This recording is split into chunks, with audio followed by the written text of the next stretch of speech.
always told me to follow my dreams. Maybe that's something that they say to a lot of kids.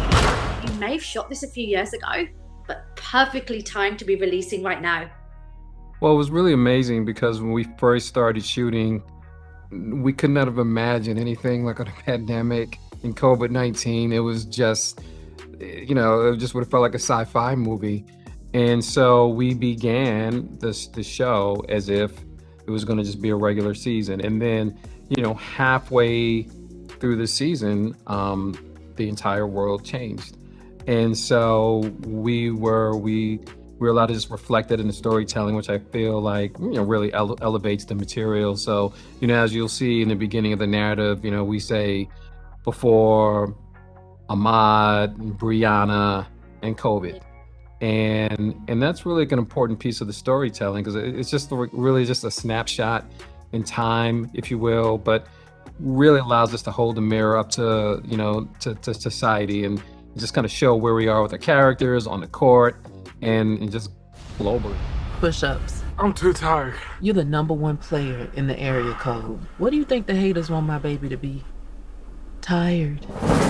I mean, it's a drama, it's a story, and you can't help but get invested in the characters. I think the hardest thing when you make a series, or even a film, to be honest, is for us, the viewer, to care about the people. What you guys managed to do is make me care for more than one person, which is so rare. There's so many different complex people just hustling and trying to figure out this crazy thing called life. Max, you're really right when you just talk about this crazy thing with life. One of the things that was really important in our narrative, the opening image of Swagger is this hand-drawn maze. And if you think about it, a maze represents twists and turns and obstacles and opportunities. And we think of it that way. Life is a maze. My son needs a coach like you. Now he'll take your team from good to, oh my God. I don't coach high school kids. All my kids is 14 years. Jace turned 14 yesterday. One of the worst things to be in this world is a victimizer.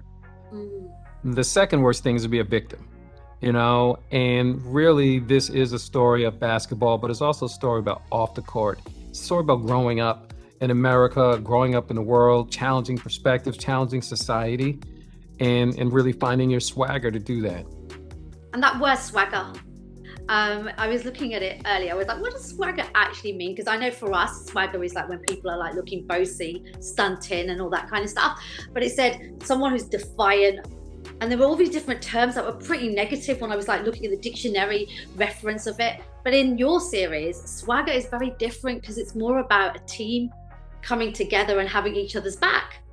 I think swagger is about having a cause bigger than yourself. Right? And so whether that's team, family, and community, that cause gives you that sense of purpose, that determination, that grit, so that's where it's all coming from, right? So it's really about this cause bigger than yourself in our show. And look, ultimately, the best case scenario, swag is not just the title of a show, but a movement.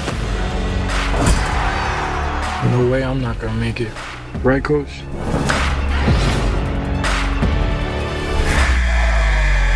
Guess I've been worried that everything I want could be slipping away.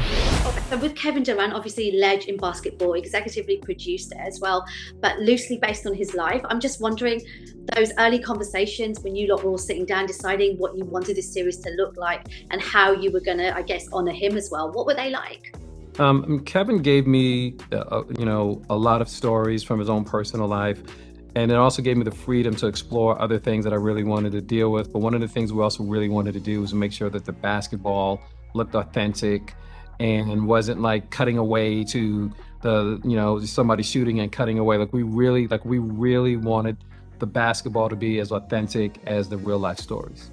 It looked awesome. Reggie, awesome to talk to you. Keep doing what you're doing. I love it. And thank you for the chat today. Okay, really appreciate it. Thank you. Take care. Bye, guys. My father would tell me that I had to learn what it is to lose before I learned what it is to win. Hands up! Well, I didn't do nothing! He is an 8th grade honor student. This feeling you have right now, that fire,